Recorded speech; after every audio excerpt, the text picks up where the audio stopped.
whenever. And you said you went to Oktoberfest at some point, Yeah, right? I've been a few times. So we're fortunate that Augustiner invited us over a few times, and like, dude, what a party! Just like you can't, like, you can imagine, right? But that many thousands of people hammered and not one fight. Like, you're just carrying your friends out at the end of the night, trying to make it to the subway. It's a blast, man. Singing songs and eating pretzels and drinking beer. Like how's it get better than that?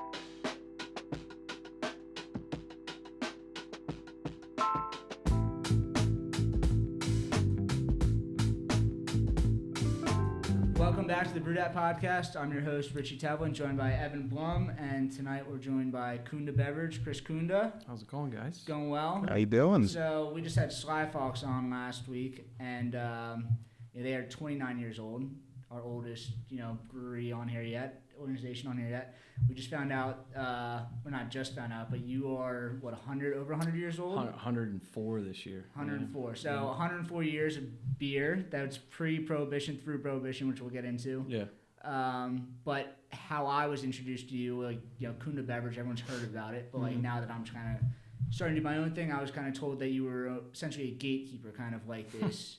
You have kind of the standard of like what a beer distributor should have, and if I have product, like I want my product in there. So I'm like, who is Kunda Beverage? Sure. Who is Chris Kunda? I want to bring you on here and kind of learn a little bit about you, what you're doing, and kind of give some insight about what's happening. King of Prussia, kind of the Philly suburbs. Yeah. I mean, it's constantly changing. Obviously, this business that we're in. To go back 104 years. Things are very, very different. Considering the first 13 of those were with near beer and soft drinks and things like that, whatever could be sold. It was Kunda Beverage, it wasn't just a beer distributor at the time. But yeah, got through that and then all the way up to now. And I mean, things change in 100 years, but this business has flipped on its head 5 times in the last 20 years, just with the introduction of craft out the wazoo. Like everybody and their mother was jumping into the craft game, and that happened overnight. And then we're still blessed to have all these great imported beers from Belgium and Germany and all over the world at this point. So yeah, we're fortunate to have access to all that in this market too, because that's not true for every market. Philly's pretty special in that regard.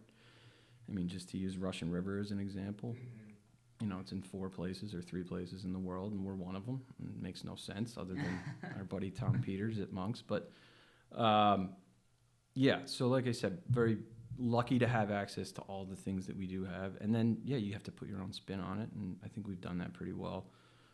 We've transitioned as a company many, many times and have been strictly retail with a little bit of bar delivery for now, like 17 years. We were in the wholesale game forever, and had a pretty impressive craft portfolio at the end in 2007 into 2008 when we sold the majority of our portfolio to Origlio. But we were able to get involved with a guy named Eddie Friedland back in the day. I don't know if you guys are familiar with him, but he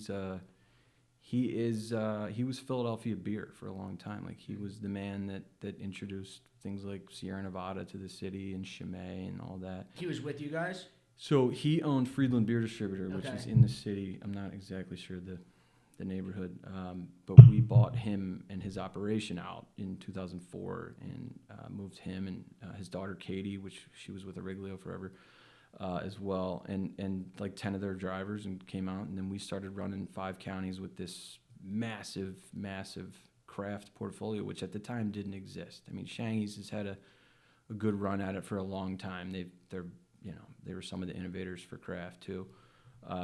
But to put Stone and Dogfish and Lagunitas and at the time things like Heavyweight and I'm going back on. And this is 2004, so a lot of our listeners like they hear those and like those are like standard, but like those were like Other Half or like Treehouse, like those were the hottest brands around. Yeah, that was it. Nobody, and so on the precipice of this is like craft boom. We happened to get involved with 100 or so different craft breweries overnight, and we did a great job with it. There were some other factors in play. We were a Heineken franchisee for a few counties. We were Yingling and Sam Adams and things like that. And so things kind of some of those things worked against us in a way, and we were unfortunately had to sell the craft portfolio off in 2008. Hindsight being what it was, it would have been fun to be a part of that explosion, because we were just kind of at, the wick was still burning. And then it exploded in 2010 or somewhere in that neighborhood, and it is still huge.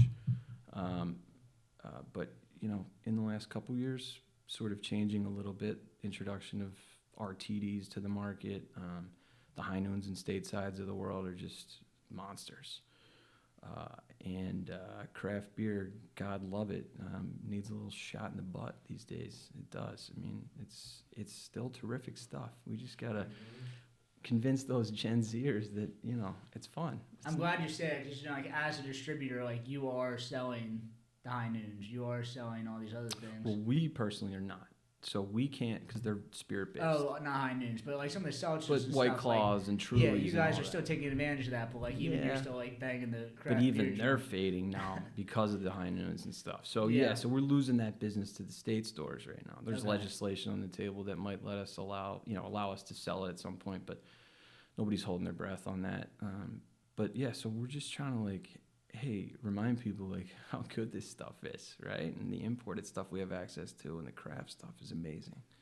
So yeah, I mean, we already did discuss this a little bit, but just to make the point again, I always preach it's more of a marketing thing, in my opinion, where you have the big companies that are spending a lot of money to get the market share of Gen Z, and it's something craft beer brands just haven't done yet, and it's something that needs to be done.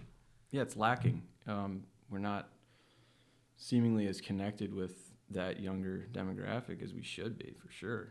And I say we, it's not 100% on me. These craft brewers got to, get it going a little bit. But it's a collective. It is. You have to look at it that way, because the industry as a whole is interconnected all the way down, all the way up. So, it's been an interesting ride.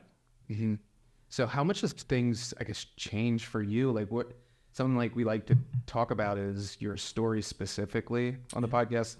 How did you get involved? You're fourth generation in Kunda Beverage. Yeah, so I'll give you the quick sort of brief history, which was my great-grandfather in 1920. Basically they're signing prohibition into, they're enacting it, and he's like, hey, let's open a beer distributor. And then, so made it through that. His sons, he had 5 sons, all pilots in the Army in World War II. So they're all doing that. They come back, a couple of them, my grandfather and one of my great uncles came into the business. They ran it straight through into the 90s. And, in the late 70s or so, my dad, his 2 brothers kind of came in. And that was when things really were sort of changing. Forever, we bought from 4 or 5 different breweries, not suppliers. It was you were buying Valley Forge beer, you were buying beer from Adam Schingt Brewing, which you can drive through Norristown and still see the Adam Schingt bottling company etched on a used store building or something now, but it's still there. And to go from that to move into 70s and 80s, when things like Yingling and Coors Light came into the market in the late 80s. People don't think about a world that existed before those beers were just their everyday beers, but there was a time. And so when they came into the market, that sort of ramped things up a little bit and gave people more chances to try things.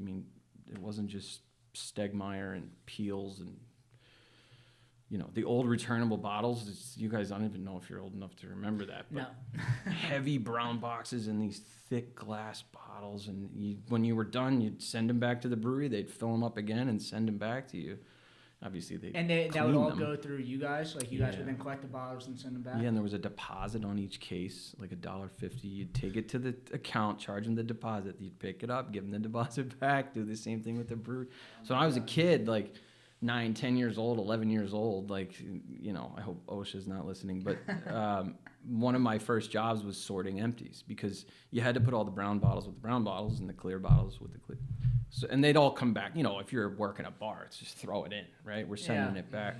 So one of my jobs was man, you found some things in those bottles, I'll tell you I'm what. sure. Yeah, not that I want to talk about now, but that was like one of the first things I did, and I just grew up in that business. And we, like I said, had a wholesale operation, so there was a good 20 drivers or so that I grew up with in a warehouse, like picking orders. Every time I had a break from school, Christmas break, spring break, summer break, I was there, like from, we'll call it 16, but maybe it was Right. before that, on. And, I learned just life lessons more than anything. I mean, you work in a warehouse with a bunch of 30 and 40-year-olds when you're 16. You learn a lot You grow real fast. quick. Yeah.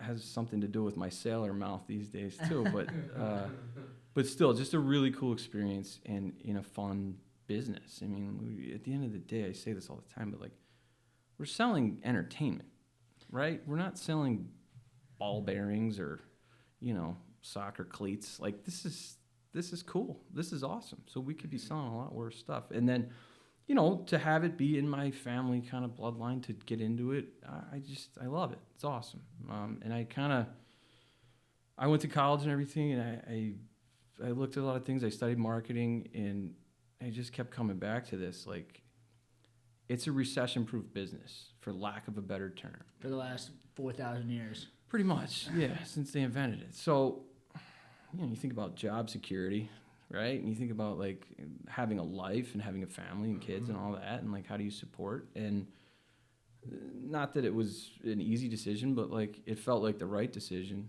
to get involved. And, that was 20-some years ago. I never looked back. But, yeah, I love it. It's great. It's a fun business. Yeah, it's I think Anheuser-Busch said that you're not in the beer business, you're in the making friends business. Yeah, it's a good way to look at it. It really is. I mean, it's, think about all the good times you share over a beer, like the stories. And we talk about my friends and I talk about all the time, like being in college, and this is like pre-smartphone stuff, and getting in an argument over beers. And that argument would go on for like 3 hours because no one knew how to get the right answer. And You couldn't just pull your dumber as you're going. Yeah, dumber. And it was like, who's the guy that scored, 7 threes in that game? You can't look it up. You just have to argue about it for like 4 hours and drink. It's a blast. It's awesome. So this was, what you said, like 80s, 90s? This was probably the 90s that you were kind of getting in full-time to the business? Yeah, I mean, I graduated college in 05. Okay, But 05. I was I was there every summer. You're basically from doing it the before late that. 90s on. Yeah. So 05, what kind of was the industry like? I mean, craft beer was a thing, but it wasn't. It was what coming is up today. quick. Okay. Like it was really, being kind of, like I said, on the front line of it with the portfolio that we had at the time. You could see it coming. Like it was like people, what's that? And did you guys have any craft brands before you bought Friedland? Yeah, we had. Depending on what you want to call Yingling, we were a platform for them with Auriglio. So you had like a lot of the Pennsylvania local brands, and I don't even know if they would have been considered craft back then. Not as much. I mean, things like Neuweiler, they made a black and tan, and that was like everyone was like, "Wow, this is really good," black and tan.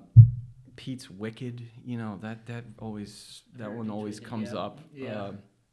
Brands like that, but nothing you could call real craft. I mean, I honestly remember the first time we got Dogfish head in, and it was from Friedland. Like, we hadn't bought them yet, and we got it in the box. It was just a white box with like a baseball player on it. It was so random, but that was like our first introduction to like, oh, all right, this some guy just made this, and now we're selling it. It wasn't like this big brewery, this Coors Miller that you Bud. get beer and then you sell it. It's like someone actually made this thing. Yeah, it felt like more of like a just like a process. Just like, all right, this is part of it. It comes to us, and then we give it to them. No, now it felt like I'm looking at this. I met the guy, right? So Sam Calgione, like, you made this. That's awesome. We're selling it. That's great. And like, I know that sounds ridiculous now to think about that because you can become a brewer, and it isn't like everyone's not like. But at the time, it was weird, right? In a way. I mean, I didn't know who was brewing the Budweiser I was selling, but I know this guy. He's making the beer, and I'm selling it. It's cool. And then that, 05, 06, 07, we were busting at the seams. I mean, it was like, now you have all these craft breweries, and now all these craft breweries are like, oh, we can make 5, 6, 7, 8, 9, 10 beers. And now, and you have to distribute them for us. So in our warehouse, you know, we couldn't move the walls out. It was it the same place where you guys are now? Yeah, but we had a building. We still have it. It's rented out now. But it was, I think the back's like 15,000, 16,000 square feet, something like that. You know, docks, plenty of space, cold storage, all that for kegs. Used to take my friends in high school in there and be like, look at all these kegs. You know, there's like 1,000 kegs, and like, this is amazing. You know, but. Yeah, so it started to really kind of take hold probably 05, 06, where I was like, wow, this is a really good thing. And to the extent where Riglio saw it too, I was like, what do they have over there? Did they not have any craft? They had, no, that's actually a good question. I don't know the right answer to that. But they were sitting on Corona, Yuengling, Coors, Heineken, you name it. Yeah. Like they had all the big dogs. When you do that, you know, you can take some chances on some little things. But then they saw our track record with it. And the long story short as to why we got out. So you have franchises, right? As a ID, importing distributor, it's called. That's our license. We had franchise for Heineken for Montgomery County. We had Sam Adams for Montgomery County, Boston Beer, and then Yuengling as well. And at the time, all those breweries started to consolidate. So you had guys like us and Spaz in Westchester and Bounds in the Northeast, and we all had, like, Bounds had Heineken for the Northeast and Spaz had it for Chester County, and we had, but these breweries all at the time were like, all right, their big focus was consolidation. So Sam Adams comes to us and says, hey, Sam Adams Light's coming out. If you don't sell X, we're gonna pull the brand and consolidate to a Riglio. Well, Sam Adams Light, how do you think that went? Not great. Right? It's a dog. It was always a dog. It doesn't exist anymore. The wholesaler contracts, you know, you're locked into life kind of, are they just so big that they can kind of just like force their hand? They can kind of push you around a little bit. I mean, it depends. Some of these contracts are ironclad and like nobody can get out on either side. It's like you're just trapped in a box. But back in the day, it wasn't as rough as that. And they would kind of just like set numbers and be like, you got to hit that number. And then if you don't, then it's kind of, if you don't, then we're gonna, because they were just looking for ways to consolidate the brands. Exactly. And like from their standpoint, I totally get it. From a business standpoint, it makes sense. Like, why have 3 different people to deliver to in a 5-county area? Yeah. When you can have one and they can handle the whole 5 counties. Yeah. So that's kind of what it shook into. But then fast forward 10 years, where we went a good decade, probably from 08 to 16 or something, where there was like the big 3 in Shangy's and Stockertown a little bit. But then it was like Lamb got on board and they want to do all PA craft, and that's awesome. Like, that didn't exist. That's just something they came up with, which was cool. And Serene comes into the market and with Other Half and Lawson's and things like that. And you're like, whoa, we can get that stuff now? Yeah. And you know, they're like a multi-state operation. They're big. So all these kind of guys re-entered the arena. So then we went from everybody selling to 3 or 4 people selling to now, and then how many self-distro breweries do I deal with? 10 or 15, you know, on a regular basis. And that's cool too. I mean, save a couple bucks on the middleman and all that. Some of our best stuff. I mean, you know, drinking a poor man's, Sam's a great guy. He makes awesome beer. But, you know, self-distro and doing it the hard way. And I respect him for it. But, you know, dealing with tired hands too. Dealing with, you know, even 10-7. They're great. Good stuff. So, yeah. It's a lot. There's a lot of moving parts, right? 7 or 8 different suppliers, 10 or 15 different self-distro brands. So it's like someone's always coming and going. There's always a rep. There's always an order to be put in. Yeah, I mean, as much as like it's the same business, it's like completely different. Like back in the day, like 70s, 80s, you're dealing with like 4 or 5 people that probably send you beer, and then it's just kind of supply chain, get beer in, move beer out. Yeah.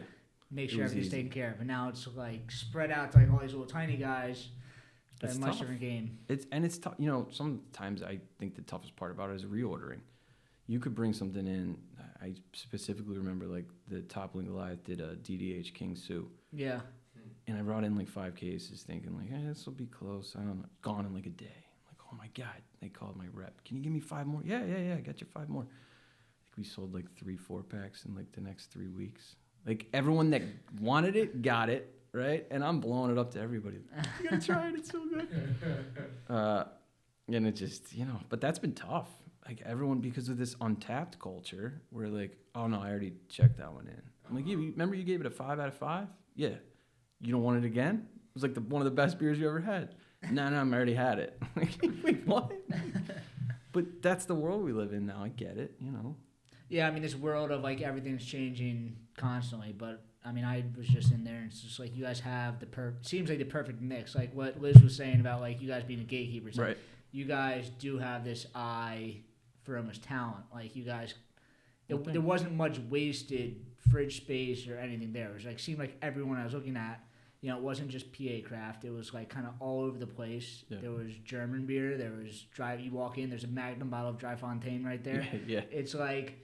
It was almost like the perfect mix of kind of everything, and you know that's probably 4 generations worth of beer testing, and you kind of got a feeling of what's going on. Yeah, no, I mean, I guess you know you can use the old expression like it's in the blood, but like those guys did a ton of work. They just did it differently than I do it, right? Because it was a different market. But they knew quality beer, I guess. Right, and that's kind of, you know, I could say we have 8,000 beers, but we have I don't know if that's the right number, but it's somewhere in that neighborhood. Sounds good. But it's 8,000 beers that, like, I would probably drink if I had to. You know what I mean? Like, even that number, 7,940, like, I'd still try that. Why not? Like, I brought it in. I did the work. I did the research on it. I checked multiple sites. Is this thing going to sell? What does this brewery do? You know, like we talked about with marketing. Like, is this brewery, like, are they moving themselves forward too? Like, or is this just like, here you go, good luck, like try and sell it. We're not going to do you any favors,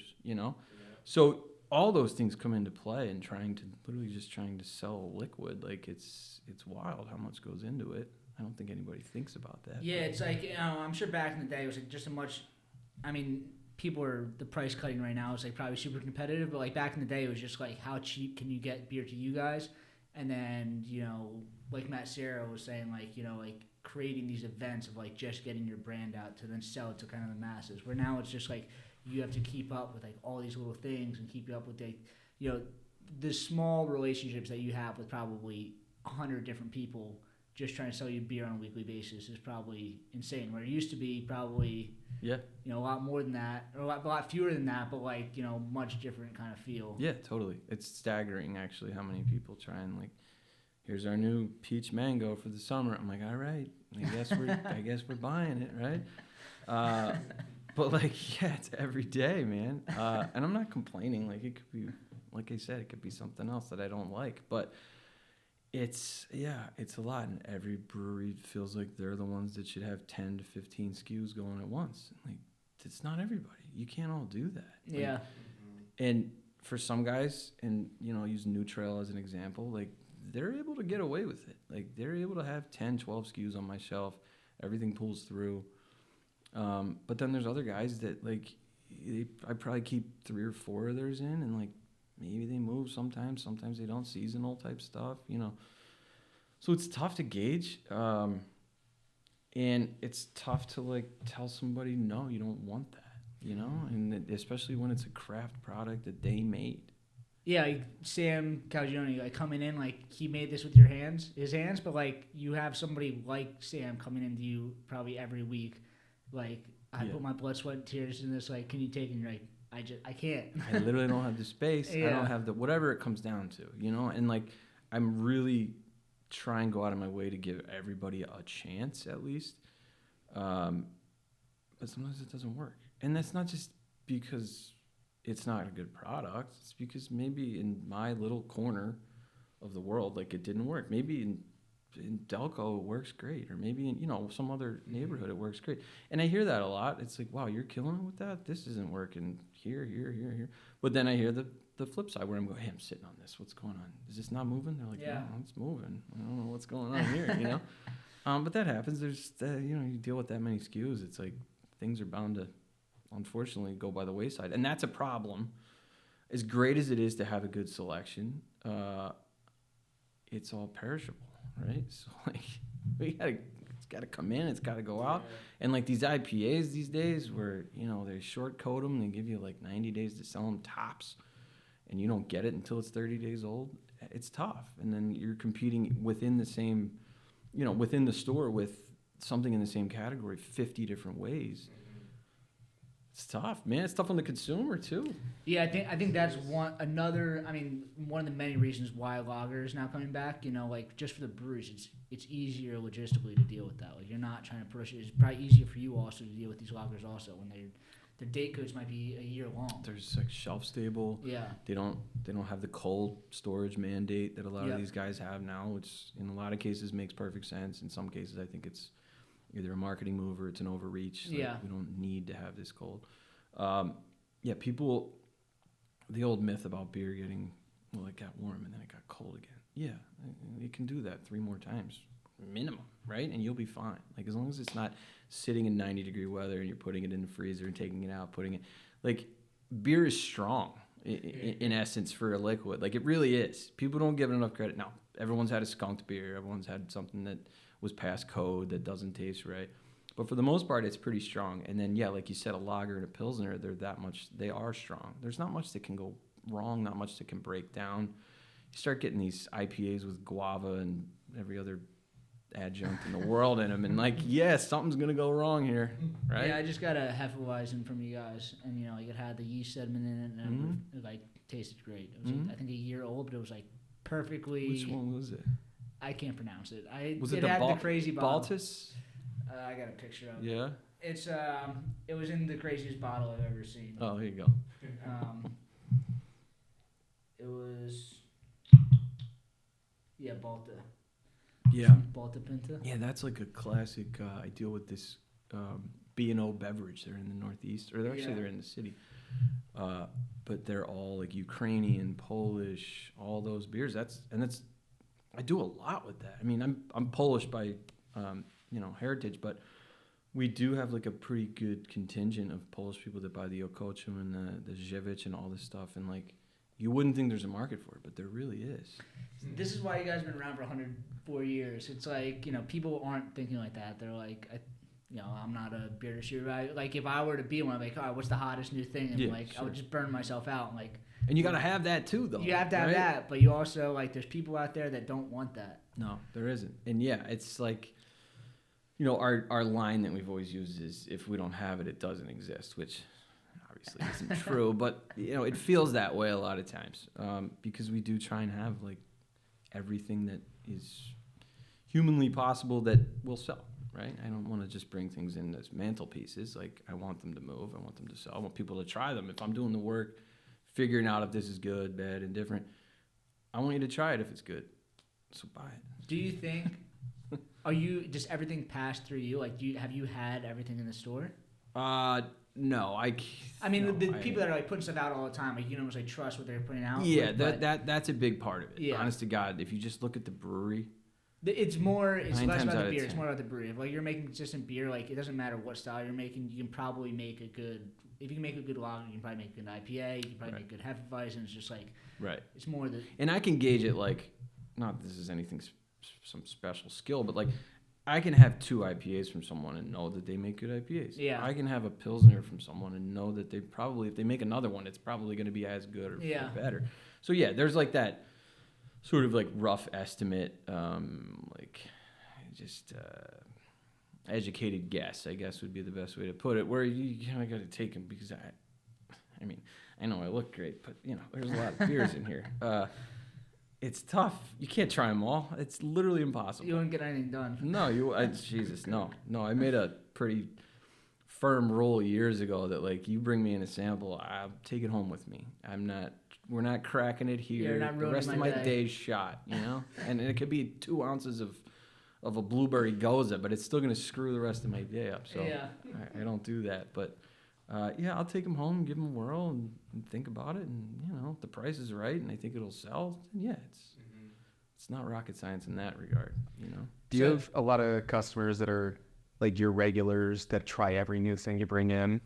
Yeah, I have a lot of. I really have a great customer base. Like, just a huge demographic of people. And King of Prussia is like, it's a good mix. Like, it's a very, I don't know if transient's the right word, but like, there's so much industry in the town that it balloons from like, I think there's something like, I don't know, 30 or 40,000 residents in King of Prussia.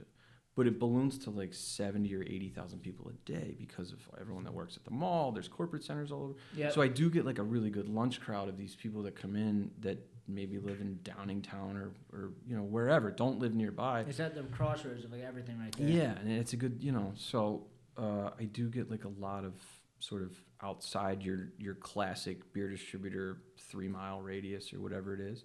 We do get like a lot of sort of outside people from the city all the time coming in, and that's like, if nothing else, it's a good feeling. You feel like you're doing something right if they're going the extra mile to come visit you instead of their local, Joe's beer distributor. Do you think that kind of craft beer in the suburbs is any different than craft beer in the city? Like, you are in the suburbs, so do you think that there's any trends that are different? Yeah, I mean, I think, things like, and I know you had, I'm blanking, Human Robot. Yep. I know you had him on. They've changed the game a lot down in the city. I think they've brought people back into like the brew pub scene, which I think kind of wavered a little bit, obviously, with the pandemic. Everything went sideways. But that old model of like, here's just, hey, we make these cool beers, come hang out with us. Like, it works when you make good beer, right? So like in the city, I think, it's more like on-premise. It feels more on-prem. Yeah, it definitely feels more on-prem than it does in the suburbs, because in the suburbs it's more like, I'm getting my case for the week, I'm going back to my house. And you can drink at your house. Like if you're drinking with your friends in the city, you're probably going out to bars or something. Yeah, maybe you're not keeping as much at home. Maybe maybe you're not keeping as much in the fridge because it's like, well, I can just walk downstairs to wherever, Yeah. So yeah, in that regard, it's a little different, but I don't know. On the whole, I think for what's available, it's very similar, obviously. You're really not far. You're half an hour away. Yeah, from City. we're nothing. We're it's like 15 miles out. Yeah. But yeah, it's different in some regards, but I think for the most part, it's we're all, like I said, we all have access to the same things at this point for the most part. Mm-hmm. Although I do have people coming in all the time, like, oh my God, you got this? I'm like, yeah, I got it from like a big supplier. Like everyone around here could get it, but like, sure, yeah, I'll take credit for that. So yeah, but that's a little different. But yeah, it's definitely more of a off-prem versus on-prem, I think. Sick of your POS system being a POS? POS Specialists, powered by Heartland, have been the experts in cutting-edge POS technology for over 20 years. But they're not scriptwriters, so they let AI write their script. Thirsty for a delicious deal? Feast your eyes on our tastefully crafted point-of-sale system. From order up to cash out, this POS is the coriander spice your brewery needs. It'll have you saying, Prost. Yikes. See? That's why they have a 24/7 live phone support, not chatbots. Their experienced project managers will program your POS, train your staff, so you can just focus on the beer and not worry about the AI. Ask about their free processing options, handhelds, and online ordering. Email kevin@posspecialists.com. Mention BrewedAt and get $500 off your install. Email kevin@posspecialists.com. Talk about, you Yeah. did say you're an importer license. Yeah. You have this, and then like what other brands do you have? Like what beer is this? Yeah, so this, so what you're holding is Augustiner Brau Edelstoff. It's essentially their golden lager. So Augustiner Brau is one of the oldest breweries in Munich. They have, so we have an import company called Global Village Imports, and they're part of that portfolio. Cool. They have a kind of a sister beer that comes over too, which is called Maximator, and that's a 7.5% German Doppelbock, which is just, it's one of those like, go to like a bonfire, sit outside on a cold night, like one of those, man, it's just like a perfect beer for that. And then the rest of that portfolio consists of like San Miguel Brewing. They're out of the Philippines, so we do a number of their beers, Pale Pilsen and Red Horse and et cetera. And then we also have Peter's Beer, which comes out of Holland, which is like your standard, like, they call it a Dutch Pilsner, but for all intents and purposes, it's a German beer. How'd you get connected with these brands? Have they been for years? And as the importer, have you guys always been an importer? Like when did that come? So Global Village started in the mid '90s. I want to say like '95. Was that Heineken? No, so Heineken we created this company. So Okay. it's my dad and his two brothers, the generation before me. And a man named John Trafton who works out of New Hampshire. He's kind of the face of the company, if you will. And so they all kind of got together in the mid 90s and put this together.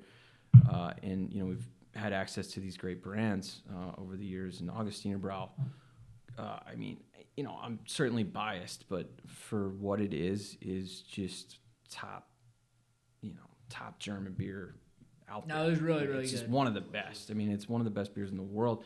It's just, it doesn't have the exposure. It also, unfortunately, is unpasteurized, so it doesn't make it over here in draft. And had that beer been in draft for the past 30 years in this market, we'd be talking about, you'd already know what it was, put it that way. It's just, and there's talks about doing that, but I don't know. The Helles is coming in next month, and that's a big deal. That's actually 60% of their sales in Germany is just the Helles, and they do a ton of business. And like Edelstoff, as good as it is, 60%. Yeah. It's a big deal. So that's coming soon. So we're really excited for that. And who do you guys are the importing distributor. Like, who do you guys sell this to? Is it just straight German bars or? So essentially how the process works is the beer comes into North Jersey to the port, and then what ends up getting distributed to Pennsylvania comes to us. The rest is like third-party independent carriers go. We have most of the eastern half of the U.S., like Mississippi East. So all those states for those beers. Pennsylvania comes to me, and then I end up selling to Shanghai and Westy and Nittany and Kirkner and Führer out in Pittsburgh. Comes to you as Kunda Beverage, you're saying? Comes to us as Kunda Beverage. Okay. It's sold. Global Village sells it to us, and then we sell it out. Okay. And then 31st and Wharton is our Philly 5 distributor. So they do a great job with it as well. And it's just, it's one of those things that, man, if that thing had been undrafted, would have just caught fire. And it's still a terrific beer. It's still this circulated in the area. It's in the kind of category to set fire. Yeah. Now. This is what's hot right now. Especially with the sort of reemergence of pilsners and lagers and things like that. IPAs are great. Don't get me wrong. It's probably what I drink the most of. But man, if I'm having a steak, give me an amber lager or Vienna lager. If I'm having tacos, give me a Modelo, or give me something in that regard, a New Chamonix warehouse lager or something. There's always a time and a place, right? But man, that's one that, like, forget it. Like, I can just, you name it, I'll drink it, whenever. And you said you went to Oktoberfest at some point, right? I've been a few times. So we're fortunate that Augustiner invited us over a few times, and like, dude, what a party! Just like you can't, like, you can imagine, right? But that many thousands of people hammered and not one fight. Like, you're just carrying your friends out at the end of the night, trying to make it to the subway. It's a blast, man. Singing songs and eating pretzels and drinking beer. Like, how's it get better than that? It's awesome, man. Everyone's just excited to be there and happy and pumped, and like, oh man, it was a blast. Every time was a blast. I want to go back. So you've had it on draft there before. I've had, and then so the roughest part about it is they make a Marzen style for Oktoberfest. So like, I've had enough liter mugs to make my arm sore of that, and man, that beer is just like, forget it. It's like, to use a terrible pun, nectar of the gods. Like, it's just perfect. It's really good. I'm sure drinking it in the moment too. It's just like the right beer at the right place is just like totally. It's all about and you guys, unbeatable. What we had talked about earlier, the whole Gen Z thing about the experiential, right? That's what you guys are. Like, you just want to have a good experience, and that's great. I want you to drink beer while you're having that experience, but absolutely, beer can be a part of any experience, sure, from my perspective. Yeah, but it's experience enhancer. Mm-hmm. Right. We're in the entertainment business. It definitely changes the situation you're in. Oh, for sure. Usually for the better. Sometimes not. So you guys are still at the same location that you've been for how long? So we're actually in our third location. Okay. The first location was in Swedesburg, which is like a little pocket of Bridgeport, Pennsylvania, right in between Conchie and Bridgeport. And then we moved up to King of Prussia right after World War II, and then moved to the location we're in now in 1971. So 53 years now in this location. So 53 years. Lots of things have changed from there. or since then. But like the kind of the storefront itself, like walking in, like how has that changed? I mean, you guys came from the time, like even what was it, 20, 30 years ago? You could only sell beer by the case.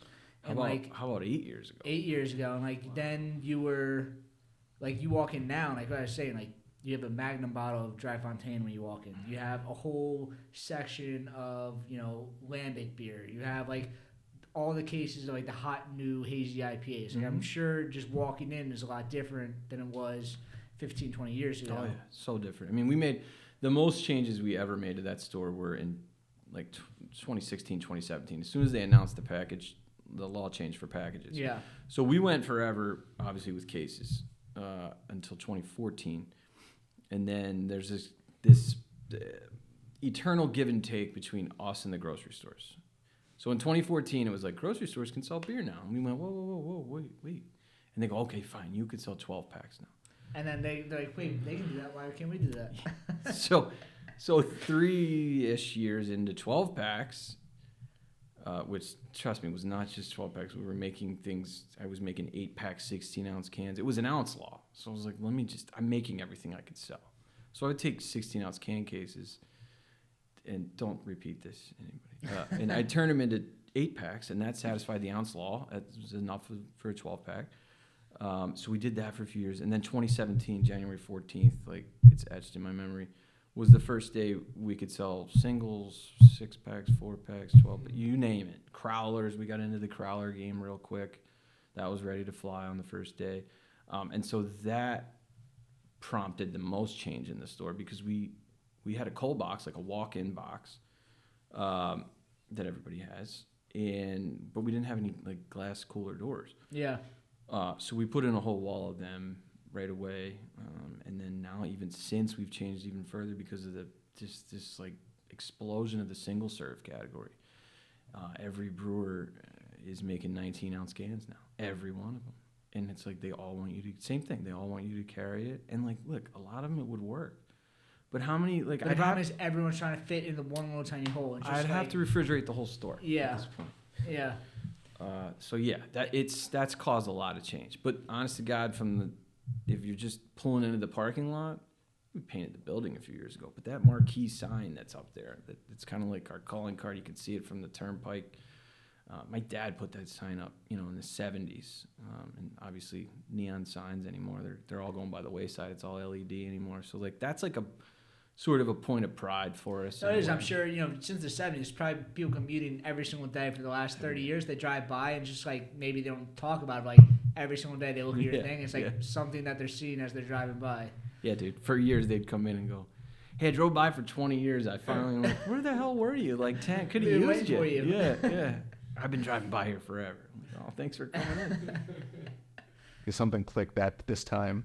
That was it. Yeah, we need an exit right. We need an off ramp right there. But that's probably not in the cards. So I saw on your Instagram that you guys had Deshaun Jackson in. Yeah. How you guys probably have breweries coming in all the time to do like tastings or whatever. Like how often does Deshaun Jackson types come in? Well, all so the far time? just once. We're hoping he comes back.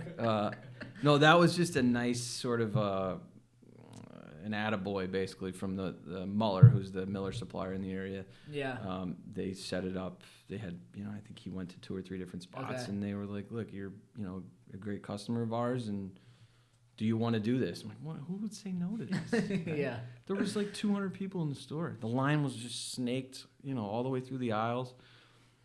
Didn't lead to a ton of extra business, but like it was really cool. Yeah, it was awesome, and he was a nice guy, and he hung out and he signed everybody's whatever they wanted signed, and took pictures, and yeah, he was great. It was cool.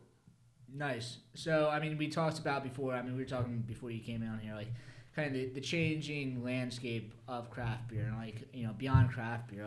You have seen everything from marketing, from like big brand, and like whenever you were growing up, that was your life. So like if a cool new Budweiser ad came out, I'm sure that kind of helped your family out. Yeah. And like now, like we've seen craft beer come around. Like craft beer for many years kind of sold itself, and like kind of everybody was doing that. Now it's social media is like kind of so important, and you know, you talked about how you brought kind of the drone in, and like all these other things, and like it's you kind of you need to embrace this. And Yeah, totally. I mean, if you're not adapting, right? So that's probably the number one thing, like adapting and evolving. I mean, exactly what you said. This whole podcast is like you guys are 104 years old, but like your business has changed like probably 4 or 5 times completely over and over and over. Yep. Yeah, it's totally different than it was 10 years ago than it was 10 years before. Yeah. That. And if you're not like at least trying to figure out maybe your demographics changing a little bit, like maybe your customer base is different than it was 10 years ago. And if you're not like actively trying to figure that out, you're wasting your time because they're just slowly dying. Just go somewhere else. Yeah. You know, like I said, single serves become this huge thing, and like I've had to really reevaluate like how we do it and like the margin we put on it and things like that. Yeah. How does single serve work? I mean, obviously breweries like it because they can sell more, I guess, volume per package. But are you seeing kind of more profit like that, or is it like it's just like it kind of kills you because people are just coming in and buying like an $8 or whatever it costs, like $6 product, as opposed to buying like a $15 product what they were before? Yeah, I mean, you just said it right there. That was it. Like, no, honest to God, like I was looking at things after maybe, you know, there's no good way to gauge how you're doing anymore. Yeah. Because we went through this like steady progression for years, and then the pandemic threw everything out the window, and people were drinking like fish for 2 years. And like, don't get me wrong, I was really pumped about that. Obviously, every other part of the pandemic was miserable, but the fact that everyone decided to just drink all the time was pretty. It was great. good. You were saving people. Like people were down, right. and you were keeping their sanity. Yes. Yeah. So I can't use those years as any kind of barometer, right? And then coming off that, it's that every whatever it is has an equal rebound basically, and the rebound for everyone was like, oh my God, I gotta stop drinking so much. Like the pandemic, like I put on all this weight, I did whatever it was, I look older. Beer's good for you. It's not bad for you. So there's no good way to gauge like where we are at this point. I think we're sort of returning to some level of normalcy, but like who knows? Like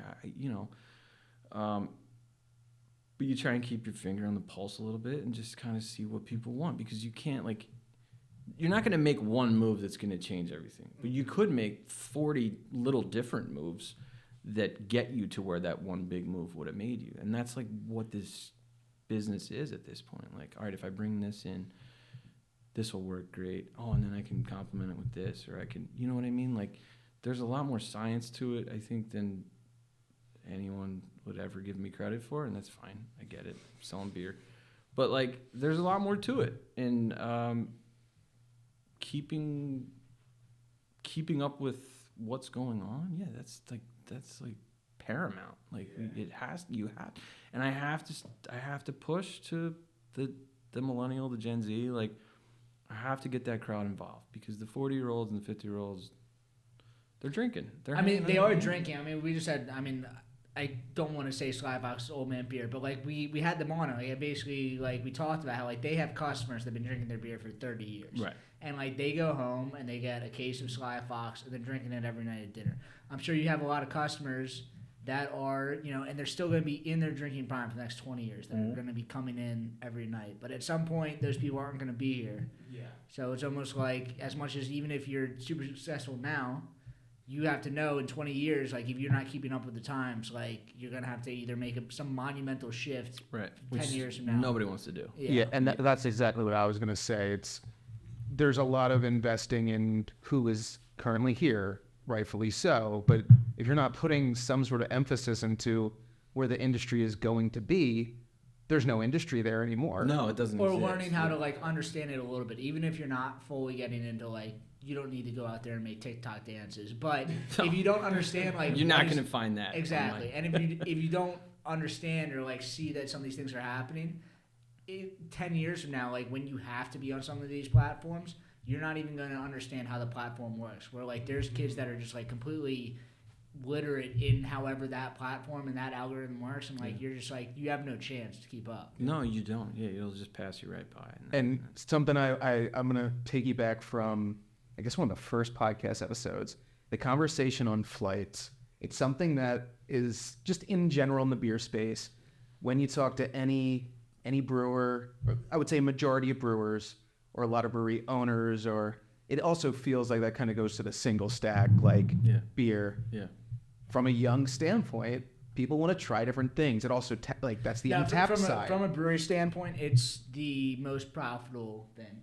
It is, but brewers in a lot of ways are artists themselves, and they put out art in their beer, but they don't see the value of the marketing piece with the flight. And that's like, I enjoy flights, but it's see, and like you saying that is like, flights, I think everyone's hating on them right now, but it might turn into like one of these things that like 3 years from now, like a brewery's gonna invent the flight and they're just gonna like name it differently. Right. And like Exactly. everything's cyclical.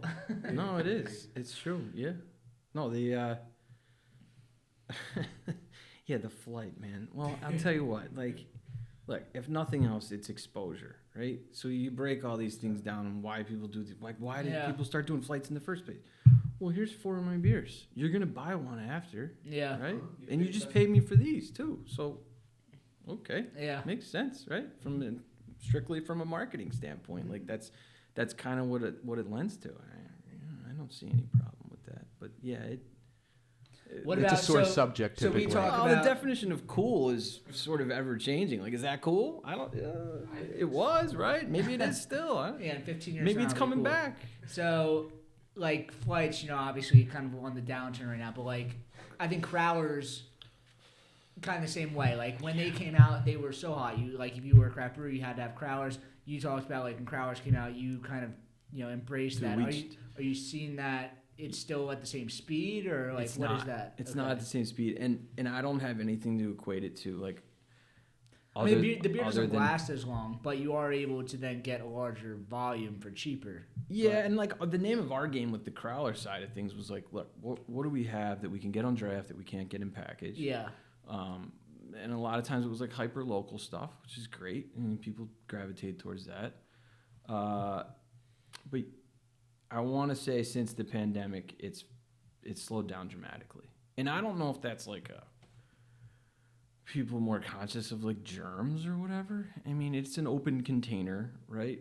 And we're filling it and we're sealing it and all that, and we do everything above board. But at the same time, it still is open for that stretch of time, which none of your other beers that you're selling are, and it's not a bar. So how does that work? And I don't know if that was it. I don't know what, but I try and I go out of my way. And this is what makes it sting even more that they've fallen off, is I go out of my way to put this list together where if you looked at this list, even 2-3 years ago, you'd be like, oh my God, he's got Maine lunch on there. He's got other half on there. He's got tired hands on there. He's got, you name it, right? And I put this prairie, imperial stout, all this stuff on here. And I'm like, guys, look at this list. Look how great these beers are. And I'm like, yeah, I'm good, thanks. And it's tough. It's a tough feeling. I mean, obviously there's plenty of people that still buy them, but the frequency, has dipped big time. It's a shame. I mean, it's great beer. It's right. Yeah, maybe the 19.2s. I mean, they've gotten so popular. And it's they're almost the same size, and then and they're inexpensive. Yeah. I mean, you get guys like New Belgium and Victory, and they're throwing deals at you to keep that price. $2.99 for 19. Yeah, and it's not just 19.2. It's a 19.2 of some high octane 9%. Yeah, a golden monkey for $3.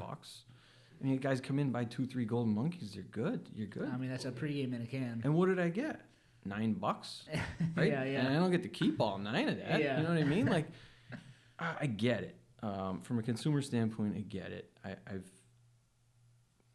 I am getting to a point where I'm going to stop trying to fight it and try and embrace it a little bit more than I have, because like you said earlier, it is a trade, or Richie, you might have said, it is, from a dollars and cents standpoint to a business owner, it's a trade down, right? So if that 6-pack they were buying of whatever, Corona, I don't know, that I was making $4 on, let's say, now they're coming in and buying 3 singles that I'm making $1 each on, but they're good. They're great. They'll come back tomorrow and do it again, but they were going to come back and get the Corona tomorrow too, and I was going to make more. You know what I mean? So yes, it's $1 difference in that, but extrapolate that now over a huge customer base, and I love that the selection is there for people. And 19.2s in their infancy, I think, were like, hey, try our IPA or try our beer. And now it's like, no, just sell that. We don't care if you sell anything else. Just sell our 19.2. It's funny you say that. I had this conversation the other day with Andrew from Craft Brewing Professionals and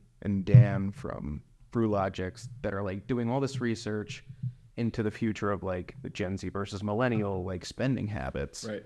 And one of the things was with the group of millennials, you will have more people, or you will have less people, like 2 people come in and spend a larger tab, but you'll have more Gen Z people come in and spend collectively a smaller amount, but larger in More total. tickets, yeah. More tickets that ultimately then ends in more sales because people are coming in larger groups, which just piggybacks to, you might be selling one versus a case, but if people are still coming back and buying more, ultimately. No, and as a retailer, you want them to keep coming back, right? So that's like, what's the old adage about it's harder to sign a new client than keep the one you know what I mean? Mm-hmm. You want them to keep coming back, but you want them to buy what they used to buy. Yeah. Right? Hey, here's all these cool options I have. Like, it's cool, but like as a business owner, like it's probably super frustrating knowing like you're having to constantly like change all your processes. Like you figure out the solution, then like, no, solution's different now. Yeah, it changes. Yeah, and that's we've said it 10 times, but yeah, that's this whole business. That's a lot of businesses, but like that's this whole business is just like, to steal Jimmy V, like survive in advance. Like just keep like figure this out and move forward. Figure that one out, move forward. Adapt, evolve, keep moving, and keep doing that for like 100 some years. Yeah, so I mean, you guys have been doing this for so long. Like, I mean, we talk about craft beer here, but like, you're approached by like the large breweries, probably like their salespeople come in all the time. Also, like, how is the sell for like larger domestic brands? Because I'm sure like what they're doing now is like they're telling you that like craft beer is dying, all this other stuff. But like, how has the sell for these larger brands like gone throughout the years? I mean, like back in the 80s, it was probably just like the deal is here's a price, you're gonna buy it, right? And then craft beer started to get hot, and then like they started to fight a little bit, and now it's probably like. Yeah, I mean, there's kind of 2 sides of that. So one is that they're constantly trying to convince you that their product is equally as delicious, quality, made, whatever, integrity. We kind of know it's not, right? Just based on mass production of anything, like you're not gonna. And you're hearing the same thing from everybody. Like, all right, you need to stop. Like, cut the bullshit out. Like, let's just talk. And like, we both know what we're talking about. Let's just get down to it. Right. Yeah. There's a lot of dog and pony shows. Yeah, like you're not talking to some consumer. You're talking to you, like with 104 years of experience. Like, right. We can talk about this. And that's nice, like on my end, to have the experience and to know when, for lack of a better word, when it's bullshit and when it's not. But at the end of the day, they all have a job to do, and that's sell their product, right? So, for sure. The problem recently with the domestic side of things and the Coors Miller Buds of the world is that these, like, I think we're on 3 price increases in the last 2 years to like main packages, 30 packs, loose bottles, things like that. They're pricing themselves into the craft territory at this point. I mean, a 30 pack is $30 now. Like a 30 pack is $30. It was $19.99 10 years ago, right? It's $30. Do you think craft is going to follow that? Like maybe a year from now, they're going to increase as well. Well, in a lot of ways, you're seeing like the people that have maybe not seen it coming, but are aware of it. Like to use New Trail again as an example, the crisp lager, like they were able to put out a 24 pack of light lager for $23.99. How much do you, New Trail? I mean, they are going to hit 100,000 barrels in like 3 or 4 years of opening. Obviously, they're so hot right now, but how is that just? I mean, I don't want to say this like publicly is like kind of crazy, but like how much of that is like them just like kind of underpricing themselves to hit that, or are they actually doing it? Because their pricing and their quality is good and their marketing is like good. To see them online with like all these other huge regional breweries, but like the pricing's incredible. The pricing is incredible. How sustainable? Like, what are they doing that? Like, I've worked at large regional breweries. Yeah. There's not a margin that they're not hitting. Like, what are they doing? Like, is it just like they're basically doing the Uber model? Like, we're losing money for the first 10 years to like we price everybody out. Or No, like, do you know how does that even work? Well, one of the major factors there is they're doing it in Williamsport. And it's In a just so much 100,000 cheaper. square foot warehouse for $3 a square foot, right? That wasn't what Yeah. it cost at Victory. Yeah. So that's a big chunk of it that no one even thinks And about. they're just, I mean, like they're just shipping such high volumes that like they can just kind of ship huge It's shipments full down. trailer And it's like loads. not even that expensive. Yeah, the trailer loads defray the shipping cost. I mean, And you're the seeing- quality is there. Like people are drinking. It's- Like even if it's it wasn't terrific cheap, like stuff. people would be drinking it. But Yeah. it is exploded. Mhm. And they found a way to capitalize on sort of all the different categories of drinkers. I mean, they went right after, Mike Rosa, great guy, went right after the same crowd he was brewing at Tired Hands with for 4 years or however long it was. Here's our hazy IPA, here's our hazy double. And people were like, oh, these are good. And they're like $16 a 4-pack as opposed to 25 or whatever Yep. people were paying. So like, boom, you got them on the hook, right? You got people's attention. And then they kind of branched off into like they make it terrific. The Lazy River Pils is awesome. It's a terrific beer. Simple, easy, but like, and then there's a sour, and then there's a big Neapolitan ice cream stout that comes out, like things like that. Like they found a way to do all those things, keep them all somewhat respectable price wise, and I think a big portion of it is the rent. I mean, if we're For sure. I like to have Michael Rosa on also because like you said, like he's one of these people that just like Nutro is big, but he's kind of like transcended the business as well. Where like he figured it out. He figured it out, and like I need to figure out what he's doing because you do. he's doing it right. Take a page out of his book, man. He figured it out. There's plenty of guys that Tim Floros is a good guy at Levante. Like, they've gone through a little bit of change here and there with suppliers and things like that, but like it's still a great product. Cloudy and Cumbersome is still, with Perpetual, it's still probably one of the best selling IPAs I have. Yeah. So yeah, some of these guys just like they find it out early enough to make it work. Some guys find out too late and they don't exist anymore. So yeah, it's tough, man. It's quick, right? Yeah.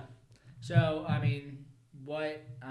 you guys have seen change after change. What do you think is next for Kunda? What do you think is next for craft beer? I mean, you guys have survived besides Yingling. I mean, you guys have the longest track record. We're gonna catch them of anybody. Like, what do you think is next? Because I think people should be listening to you if they want to. Well, I appreciate that, but honest to God, for Kunda Beverage, in a lot of ways, it would be able to get the RTD into the mix, just for the company as a whole. It's not necessarily. And that's just a legislation thing. Like basically, like it's 5%. Like, why does it need to be sold in state stores? The same thing as a seltzer. Yeah, that's the best simple way to put it. It's the slippery slope of never letting us yet sell anything spirit based. Everything we've ever sold has been malt based.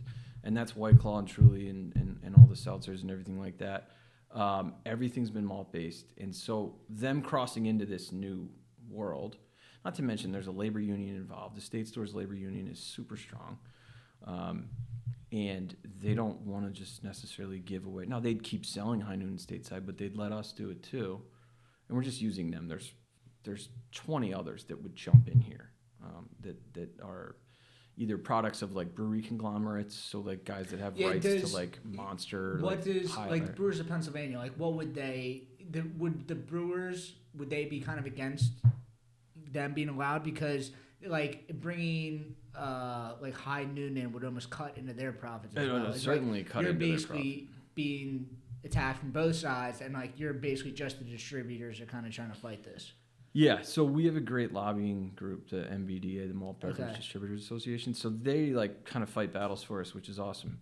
That's a national organization? It's a state. This one's a state-run representation that we have for all the distributors in the state. So they keep a good eye on things that would obviously hurt us, and then they push things that they think would help us.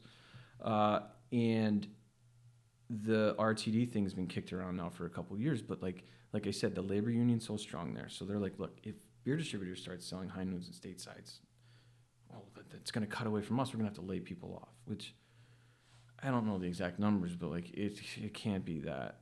You know what I mean? What's the Fireball malt thing that you guys can sell? Yeah, so that's malt based. I mean, someone needs to. I mean, that industry just needs to blow up so you can be like, all right, well, we can just sell liquor here. Yeah, I mean, and believe me, like the 99-cent Fireball that I sell, the 25 cents I make on that is not worth the. How come you can sell these every single day? It's not worth it, but like you guys are essentially selling something that is sold in the. Right. No, I just mean like answering the question because everyone's confused by it. It's like, it doesn't make sense. It's like this is like a law thing that like. It truly, like, when you take a step back, it doesn't make any sense. It doesn't, and it doesn't make any sense even more when you consider Pennsylvania is literally the last state that operates this way. Yeah. Which has kept us in business too for 104 years. For Don't sure. get me wrong. Like, I'm not complaining, but in a lot of ways, like, it's also made progress kind of stagnant or hard to get to. Because of these like antiquated laws. So like that's A is the labor union. B is if they say you can sell high noon, stateside, etc., spirit-based products, then I'm calling the next day and going, well, wait, I can sell that as vodka, and why can't I sell a bottle of Tito's? Yeah. Right? Why can't I sell, you know what I mean? So then that becomes a problem for them because then it just opens this Pandora's box of like, well, like it's gonna be a massive shift. yeah. So the idea, I think, in theory, is that let us sell those, cap the ABV at whatever 7% or 8%. Let the liquor stores keep selling the higher octane, the Cutwater type stuff of the world that's 12, 13%. And let us sell these. Like, all you're doing is creating more tax revenue. If you're the state, if you're looking at it as just the governor of the state, how do we create more tax revenue outside of legalizing weed and gambling's already killing it for them? Well, we let them sell these. And who does it really hurt? I was thinking about this the other day. It's like I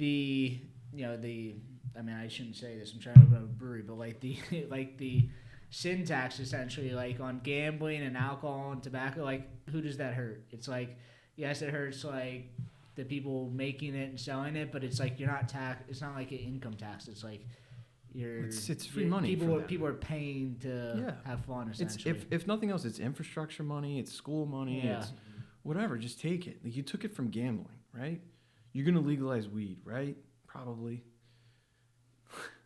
Yeah. Let me sell a freaking high noon at this point, right? Now, all that aside, what that might do to beer is troublesome too. The ability to sell those in the same place as. Because then, we understand the difference between them, but as a consumer, it might be hard to kind of tell the difference. And if they can kind of come in with some different product, but on the beer side, it's also like you have to adapt as well. Like maybe it's just like a hybrid industry where like beer and liquor are all kind of the same thing. Like I know it's very hard to regulate, but like I don't know. How many of these breweries just get involved in it then? Exactly. It's like, hey, I can make this thing that tastes that much better than a Surfside. Like, I'll make it, right? And if they can, they will. Yeah. That's this whole industry. I mean, these guys, like, the brewers are smart dudes, and they understand the trends. And, in the right situation, they understand the trends. They also have much larger equipment. Like, if they switch to that, they can blow up the industry very quickly. Like, they can make a lot of liquor very quickly. Sure, yeah. There's a science behind all of it, and they get it. So, I mean, it would change things a little bit, but from a dollars and cents standpoint, it would be something that would be beneficial to us. Cool. But, to be a beer purist, it's probably not the best thing in the world for craft beer. If there's just another place to buy something spirit-based. Yeah. But you can go to a gas station in any other state and buy a six-pack or whatever you want, right? You can't do that here. Yeah. Which is fine. Keep it that way. I'm okay with that. I don't need Total Wine coming in. I don't need Walmart selling beer. We're good. Yeah. Right? Yeah. Status quo. It's just like we could take Keep it going. little changes, but nothing monumental. No. Yeah. Baby steps. Mm-hmm. Cool. I guess you guys have anything coming up, or you guys want to plug anything at your social media? Yeah, so just at Kunda Bev on Instagram. Cool. We still have this like little Facebook following that ends up just catching all the Instagram shares. Nice. And yeah, I mean, we have this really sweet drone video on there. These guys, Camelot Productions. Yeah, check did it for out. us. It's very cool. It's awesome. Yeah, really good. Just a nice little path through the store, and you kind of gives you a good feel if you haven't been there before. So Nice. Well, yeah, check out Kunda Beverage. It's one of the, if not the best, thank beer you. distributor in That's the nice. areas. Like Liz from Stones even told me that like how great you guys were. So Well, you thank guys you. are clearly Liz. doing something Yeah, right. You that's guys so have been nice. strived Yeah. over 100 years. So yeah, thank you for coming on. Thank you guys, because this is important, and I'm glad you're doing it, because craft beer, like I said, in the last few years, maybe it's not as much in that center view as it used to be, and you guys doing things like this, that brings a lot more exposure to it, and some good pub, if nothing else. So thank you guys for that. It's awesome. Yeah, I mean, Kunda Beverage, 104 years. Craft beer in general, just like 4,000 years. We're not going anywhere. Yeah. No, We'll be fine. we don't plan on it. Yeah, thanks, guys. We'll be all right. Yeah. Appreciate So you it. can follow us at BrewedAt, at the BrewedAt podcast, and we'll see you guys in 2 weeks.